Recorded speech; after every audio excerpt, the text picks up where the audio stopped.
في وصفات ممكن تعمليها كل شهر تغير بشرتك تماما، وصفات تانية ممكن تعمليها كل اسبوع، وصفات تانية ممكن تعمليها كل يوم. الوصفة اللي ممكن تعمليها كل شهر وتغير مفهومك للجمال والنضارة: عقلة من معجون السنان، على معلقة صغيرة من الفازلين، على نص معلقة نشا، على معلقة من زيت جوز الهند. تقلبيهم كويس جدا جدا وتحطيها على بشرتك لمدة 5 دقايق، وبعدين تشطفي وترطبي كويس. شوفي النتيجة هتعجبك.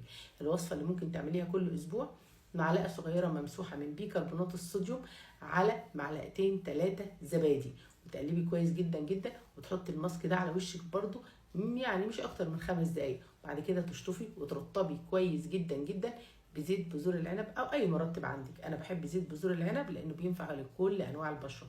الوصفه اللي ممكن تعمليها كل يوم هي ان انت تغسلي بشرتك كويس جدا بالغسول، وبعدين تجيبي لي هيدروسول اللافندر، وبعدين تحطي زيت بذور العنب او زيت جوز الهند كل ليله. حلو قوي قوي قوي.